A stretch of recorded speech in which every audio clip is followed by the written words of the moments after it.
ಶನಿ ಕಾಟ ಅಂದ್ರೆ ಏನು ಅಲ್ಲ, ಬೆಳಿಗ್ಗೆ ಮುಖ ಗಂಟು ಹಾಕೊಂಡಿರೋದು ಶನಿ ಕಾಟ. ಮತ್ ಮುಖ ಗಂಟು ಹಾಕೊಂಡು ಕುಂತ್ರೆ ಎಲ್ಲ ದೇವರು ಕಾಡ್ಕೊಟ್ಟು ನಕ್ಕು ಅಂತ ಹೇಳಿದ್ರೆ ಇವ್ರ ಕಡೆ ಹೋಗೋದು ಬೇಡ, ನಮ್ಗೆ ಇವ್ರೇನು ಕೊಡೋದಿಲ್ಲ ಅಂತ ಯಾವ ದೇವರು ಕಾಡೋದಿಲ್ಲ.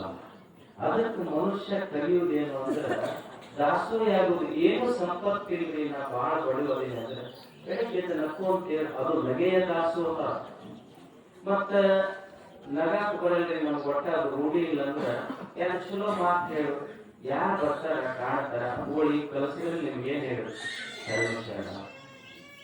ಎರಡ ಶಬ್ದ ಏನ್ ಕೋಗಿಲೆ ಐತಿ, ಕಾಗಿ ಕಾಗಿ ಕಾಗಿ ದೇವ್ರ ಎಷ್ಟು ಅಕ್ಷರ ಕೊಟ್ಟಾರ ಹೇಳಿ.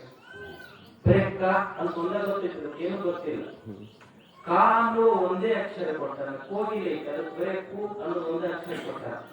ಕಾ ಅನ್ನೋದು ಒಂದೇ ಅಕ್ಷರ ಗೊತ್ತಿದ್ದ ಕಾಗಿ ತನ್ನ ಬಳಗಕ್ಕೆಲ್ಲ ಕರ್ಕೊಂಡು ಹೋಗ್ತೈತಿ. ಕು ಅನ್ನೋ ಒಂದೇ ಅಕ್ಷರ ಗೊತ್ತಿದ್ದ ಕೋಗಿಲೆ ಎಲ್ಲ ಸಂಗೀತಗಾರರನ್ನು ಸೋಲಿಸಿ. ಕಾಗಿಗೆ ಬರೇ ಕ ಅನ್ನೋ ಒಂದೇ ಅಕ್ಷರ ಕೊಟ್ಟಾನ, ಕೋಗಿಲಿಗೆ ಬರೇ ಕು ಅನ್ನೋದು ಒಂದೇ ಅಕ್ಷರ ಕೊಟ್ಟಾನ. ಮನುಷ್ಯರಿಗೆ 49 ಮೂಲ ಅಕ್ಷರ ಕೊಟ್ಟರು ಇಡೀ ಊರಾಗಿ ಬೆಂಕಿ ಹಚ್ಚುವಂತ ಇವ ಏನ್ ಮಾಡಬೇಕು? ಒಂದೊಂದು ಅಕ್ಷರ ಕಲಿಸಿಕೊಟ್ಟ ದೇವರ ಜನ್ಮ ಸಾರ್ಥಕ ಮಾಡಿಕೊಂಡು ಇವನಿಗೆ ಚಲೋ ಆಗಲ್ಲ ಅಂತ 49 ಮೂಲಾಕ್ಷರ ಇಟ್ಟರೆ ಮರಿ ಮೂಲಾನೇ ಕೂಡ. ಏನ್ ಎರಡು ಮಾತು ಬಸವಣ್ಣವ್ರ ಕಲ್ಯಾಣ ಕಟ್ಟದ್ರಲ್ಲ, ಎದಕ್ಕೆ ಹೋದ್ರೆ ಜನ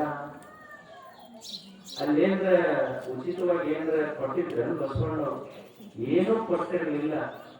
ಏನು ಕಳಿಸಿತ್ತು ಅಂದ್ರೆ ಯಾರು ಬರ್ತಾರ ಬಂದವರಿಗೆಲ್ಲ ಶರಣು ಶರಣಾರ್ಥಿ ಅನ್ನೋ ಎರಡು ಶಬ್ದ ಕಲ್ಯಾಣವನ್ನೇ ನಿರ್ಮಾಣ ಮಾಡಿತ್ತು. ಕಟ್ಟುವಿಕೆ ಇದು ಅಷ್ಟೇ.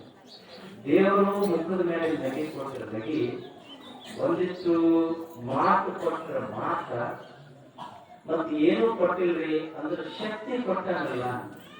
ಈಗ ನಿಮ್ ಗುಡಿ ಏನಪ್ಪ, ದೇವಿ ಗುಡಿಗೆ ಒಂದು ಕಳಸ ಕೊಡ್ತಾನ, ಊರಾಗ ಬಹಳ ದೊಡ್ಡ ಶ್ರೀಮಂತ. ಏನು ಬಂಗಾರದ ಕಳಸ ಗೋಪುರ ಕೊಡಿಸ್ತವ ಹೋಗ್ತೀನಿ ಬಹಳ ದೊಡ್ಡದಂತಲ್ಲ. ಇದ್ದವ ಬಂಗಾರದ ಕಳಸ ಕೊಟ್ಟು ಮುಗಿಸಿರ್ಬೋದು, ಬಂಗಾರದ ಕಳಸ ಕೊಡಿಸ್ತವನು ಭಕ್ತಿ ದೊಡ್ಡದಂತಲ್ಲ. ಗುಡಿ ಮುಂದೆ ಕಸ ಹೊಡೆದವನು ಭಕ್ತಿನೋ ಅದಕ್ಕಿಂತ ದೊಡ್ಡದೇ. ಅಂದ್ರೆ ಶಕ್ತಿ ಕೊಟ್ಟ ಸೇವಾ ಮಾಡು, ಇದು ದಾಸೋಹವೇ. ಇಲ್ಲಿ ಯಾವುದು ದಾಸೋಹ ಅನ್ನೋದು ಇಲ್ಲ. ಏನು ದೇವರು ಕೊಟ್ಟಾನ ಅದನ್ನ ಹಂಚಿ ಬದುಕುವಿಕೆ ದಾಸೋಹ. ಉರ್ಲಿಂಗ ಪೆದ್ದಿಗಳು ಅಂತ ಒಬ್ಬ ಶರಣರಾಯ್ತು, ಅವರು ಬಹಳ ಚಲೋ ಮಾತು